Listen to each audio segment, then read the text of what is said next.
What's up guys, I'm Nico of CameraCrunch, and in today's video I want to talk about the newly announced Canon 6D Mark II.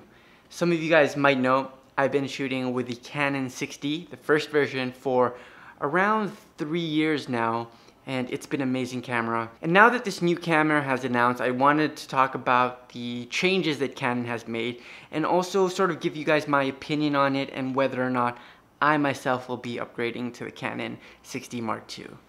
The Canon 5D, or the Canon 6D Mark I, has been around for around 5 years now, which is quite a long time for a camera to be around without being upgraded, but that has sort of been the case with some of Canon's cameras in the past, like the 7D. I think it took a while for the 7D Mark II to come out. And the upgrades that have been made to the camera are actually really good. And I know that a lot of people are already kind of complaining that some features weren't added, but I think overall I'm very happy with the upgrade. So let's go through some of the spec bumps that Canon has made to the Canon 6D. Now in terms of the body looks to be very identical or almost identical to the original Canon 6D, which I'm shooting with right now, apart from some small cosmetic changes, some slight button placement changes, and that sort of stuff. The overall feel and look seem to be the same. When it comes to the inside though, a lot of things have been changed. And the first thing to note is the megapixel count. The Canon 6D was 20 megapixels and the 6D Mark II is 26 megapixels. So that 6 megapixel jump is quite big, and honestly 26 megapixels is more than enough for most people. I'm very happy with that upgrade to 26 megapixels. It's going to help out with prints and just places where you need that extra resolution. The ISO has also been bumped up with a native ISO of 100 all the way to 40,000, with the sort of the higher expanded ranges going up to 100,000+. That is very good. This is all made possible with its new processor, which is a lot better than the previous generation 6D. Now in terms of handling performance and speed performance, you get 2 upgrades in the AF department and you get an upgrade in the burst mode department. The AF has now been upgraded from 11 points. Fortunately now we have 45 autofocus points on the 6D Mark II. Most of them are still clumped up towards the middle of the frame, but that's okay. All of the autofocus points on the 6D Mark II will work better than the ones in the first version, so that is something I'm also happy with, because in the original 6D the only good autofocus point was really the middle autofocus point. The other ones were kind of slow in comparison. So the 45 autofocus points, greatly appreciated upgrade. Also the burst mode, 6.5 frames per second, which is quite snappy for a camera that is, you know, their entry-level full-frame camera. It's pretty snappy. I never really use burst mode myself, but I know a lot of people will be happy with that upgrade, especially if you're maybe an events photographer or something like that. Those are really the big upgrades in terms of the photo. So let's move on to the video department, where I really like the upgrades that they've made. First one being the articulating LCD screen. I know this is a photo and video upgrade, but I really see it more geared towards videographers that don't want to add that external screen. You now have a flip out screen that can articulate as well.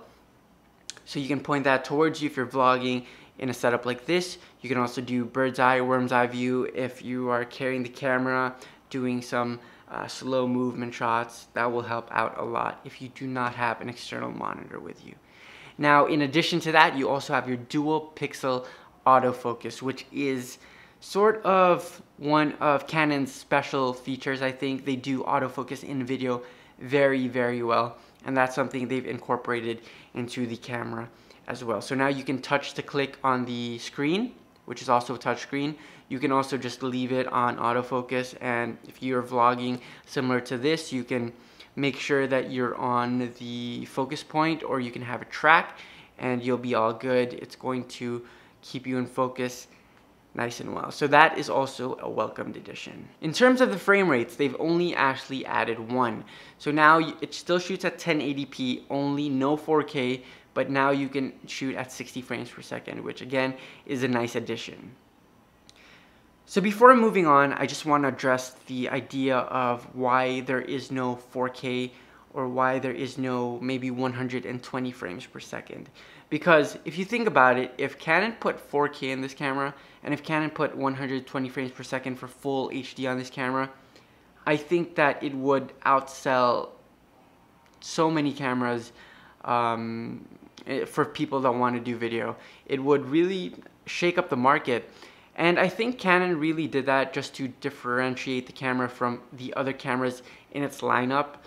And when I try to think about whether that is, you know, a good thing or a bad thing, because if you sell like a ton of Canon 6D Mark IIs because they have 4K and 1080, 120, that could be a good thing, but you know, I'm really not sure, because I think it would have cannibalized the sales of so many other camera lines. I think some people who are going for the 5D might have gone for the 6D instead. Some people who are going to go for the 1D might have gone for the 6D instead. And even some people who would have gotten the base level cinema cameras might have gotten the 6D instead. While I'm disappointed, and while I think that if they did add these features to the Canon 6D, it would have really made a game changer in terms of a camera, I think it would have cannibalized sales of other cameras way too much for them to even consider it. But overall, I'm very happy with the video features. With the video features alone of the articulating screen and the dual pixel AF, that is enough to make me upgrade, to be honest. And the addition of 60p so that I can have a little bit of slow motion when I'm taking video, that is also a good addition as well. Other little features around the body, you only have one SD card slot, which is unfortunate actually. I wish there were at least 2 SD card slots.